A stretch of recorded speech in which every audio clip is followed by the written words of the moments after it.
Hello everyone, मैं नीलम गुप्ता अपने इस यूट्यूब चैनल एडवांस पेरेंटिंग में आपका स्वागत करती हूँ। नन्हे नन्हे बेबीज़ और उनकी प्यारी प्यारी मम्मीज़ को आई लव यू। छोटे छोटे बच्चों को संभालना बहुत आसान तो नहीं है, लेकिन अगर ऐसी ही यूज़फुल वीडियोस देखते रहेंगे तो आपको ये कोई समस्या नहीं लगेगी। हर चीज़ का आपको समाधान तुरंत मिलता रहेगा। आप मेरे वीडियो को शेयर कीजिए, लाइक कीजिए, सब्सक्राइब कीजिए और बेल आइकन बटन दबाना कभी ना भूलिए। आज का हमारा टॉपिक है कि स्तनपान कराने वाली महिलाओं को कौन सी चीज़ें खानी चाहिए, कौन सी चीज़ें नहीं खानी चाहिए। ये बहुत ही ज़रूरी चीज़ है। अगर हम इसका ध्यान नहीं देंगे तो हम लेडीज़ के अंदर उतना दूध नहीं बन पाता है जिससे कि बच्चे का पेट पूरी तरीके से भर पाए, और बच्चा अक्सर का रोता रहता है। इसलिए बहुत इंपॉर्टेंट चीज़ें हैं। ये छोटी छोटी बातें हैं लेकिन ध्यान रखने के लिए बहुत ज़रूरी होती हैं। सबसे पहले हम आते हैं कि हमें कौन सी चीज़ें खानी चाहिए। देखिए, डिलीवरी के बाद औरतों का भी शरीर कमज़ोर हो जाता है, इसलिए सबसे ज़रूरी होता है कि आप ऐसा आहार लेंगे जो आपकी बॉडी के लिए भी मतलब पौष्टिक होगा, जो आपकी बॉडी को भी रिकवर करेगा, और उसमें कुछ एक्स्ट्रा फैट, कार्बोहाइड्रेट, प्रोटीन ऐसी चीज़ें होंगी जो मिल्क के थ्रू बच्चे के शरीर में जाएगा और बच्चे को भी हष्ट पुष्ट रखेगा। इसके लिए सबसे ज़रूरी होता है कि आप अपनी डाइट में दूध शामिल करें कम से कम 3 से 4 बार। 3 बार तो वेरी कंपलसरी है। आप उसमें कोई भी एक्सक्यूज़ मत लीजिए और कोई भी मतलब कोताही ना बरती है बोलते हैं ना, कोई भी आप उसके लिए सोच विचार नहीं कीजिए। ज़रूरी है आप 3 टाइम का दूध ज़रूर लें। सुबह लीजिए, दोपहर लीजिए, शाम लीजिए। दूध एक कंप्लीट फूड होता है जो माँ की भी बॉडी को बहुत जल्दी रिकवर करता है और बच्चे को भी हेल्दी बनाता है। दूध से दूध बहुत जल्दी बनता है, सबसे जल्दी। देखिए, एक तो ये हो गया। दूसरा होता है देसी घी। डिलीवरी के बाद शरीर इतना ज़्यादा कमज़ोर हो जाता है कि उसको फिर से एनर्जेटिक करने के लिए हमें ज़रूरी होता है घी का लेना। देसी घी जो होता है, डालडा घी, रिफाइंड, इस टाइप का आप कोई चीज़ मत खाइए, सिर्फ देसी घी खाइए। देसी घी बहुत ज़्यादा हड्डियों के लिए ताकतवर होता है, और जब आप लेंगे तो आपके लिए भी यूज़फुल रहेगा, और दूध के थ्रू जब बच्चे के बॉडी में जाएगा तो उसकी भी बॉडी को, हड्डियों को बहुत ज़्यादा मतलब मजबूत बनाएगा।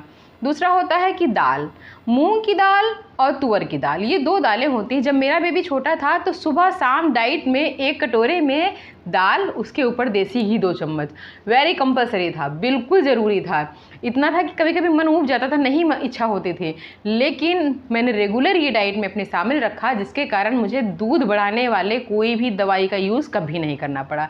इसलिए इन दाल और घी, इस चीज़ का यूज़ ज़रूर कीजिए।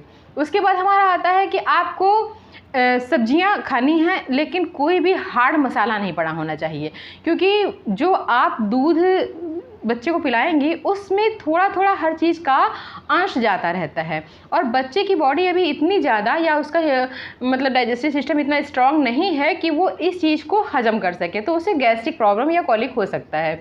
इसके लिए आप सब्जियां ज़्यादातर उबली हुई सब्जियां हों या हल्का मसाला, जैसे नेचुरल टाइप की हैं, बहुत ही जैसे पीठा लगा है, ज़्यादा तेल का है, बहुत हार्ड मसाला है, इस टाइप की कोई भी चीज़ का यूज़ ना करें। देखिए, बहुत ज़्यादा समय नहीं है, बहुत जल्दी आपका बेबी बड़ा हो जाएगा, लाइफ बहुत लंबी पड़ी है सब चीज़ खाने के लिए। इसलिए ज़रूरी है आप इन सब चीज़ों का विशेष ध्यान रखेंगी। और आपको ध्यान रखना है कि रोटी खानी है, आपको कैसे भी पराठा, पूड़ी, इस टाइप का हैवी डाइट नहीं लेना है। क्यों नहीं लेना है? क्योंकि पहली बात तो ये आपके शरीर में फैट बढ़ाएगा, क्योंकि डिलीवरी के बाद शरीर कमज़ोर हो जाता है, ना तो कोई एक्सरसाइज कर पाता है, ना तो कोई रूटीन वर्क ही इतना सही से फॉलो कर पाता है, और एक थकान सी लगी रहती है। इसलिए आपको ऐसा फास्ट फूड, हैवी डाइट, ऐसा वाला खाना कुछ नहीं खाना है। थोड़ी थोड़ी चीज़ कई बार में खानी रहती है। फ्रूट्स होता है कि आप फ्रूट्स देखो कोई भी खा सकते हो। ज़्यादातर फ्रूट्स आप ऐसे चुनेंगे जो विटामिन सी, जो खट्टे हैं उनका चुनाव कम करें, इसके अपेक्षा जिनमें विटामिन सी और होता है, जैसे कि नींबू है, संतरा है, इनमें विटामिन सी होता है, इसके और ये खट्टे होते हैं। इसकी अपेक्षा आप खा सकते हैं, पपीता खा सकते हैं, उसमें विटामिन सी होता है। ऐसे ही कई चीज़ें आप लिस्ट देखेंगे, अगर आप कहीं तो मैं एक लिस्ट लगा दूँगी यहाँ पर, उसको देखेंगे कि किस चीज़ का हमें ज़्यादा सेवन करना है। और पपीता जो होता है वो हाजमे के लिए भी यूज़फुल होता है। इसलिए ज़रूरी है कि आप ऐसी चीज़ का चुनाव करें कि जो इसमें खटास थोड़ी कम हो। लेकिन दूध पिलाने वाली माताओं को ये चीज़ विशेष ध्यान रखनी है कि फ्रूट्स खाने के तुरंत बाद बच्चे को दूध ना पिलाएं, बिल्कुल ज़रूरी है। ऐसा करने से वो तुरंत जब वही पहुंचता है ना, उसकी सर्दी गर्मी, तो बच्चे को कुछ भी जुकाम बुखार हो सकता है। इसके लिए हमें ये चीज़ बहुत ध्यान रखनी पड़ेगी। दूसरा हमारा आता है कि दलिया। दलिया एक बहुत ही पौष्टिक आहार है। मीठा भी खा सकते हैं आप, दूध में चीनी में डाल के हल्का ड्राई फ्रूट्स डाल लीजिए। ड्राई फ्रूट्स जो आप चबा सकते हैं वही डालिएगा, नहीं चबाने वाले बहुत हार्ड मत डालिए, मुलायम वाले डालिए। और उसको नमकीन ही तहरी की तरह भी बना सकते हैं। दलिया खाने से बहुत जल्दी आपको एनर्जी आएगी और बच्चा भी आपका स्वस्थ रहेगा। क्या चीज़ें नहीं करनी है, आपको किसी भी कंडीशन में चाय, कॉफ़ी, चॉकलेट इसका सेवन नहीं करना है। क्यों? क्योंकि ये सब चीज़ें थोड़ी सी इनमें कैफ़ीन होती है। कैफ़ीन जो होती है वो नींद को उड़ा देती है, और ये अगर आपके बच्चे के पेट में दूध के थ्रू पहुंच गया ना तो बच्चे को नींद नहीं आएगी। और छोटे बच्चों को नींद आना वेरी कंपलसरी है, क्योंकि अगर नींद नहीं आएगी तो उनका संपूर्ण विकास सही से नहीं हो पाता है, बच्चे रोते रहते हैं और चिड़चिड़े हो जाते हैं।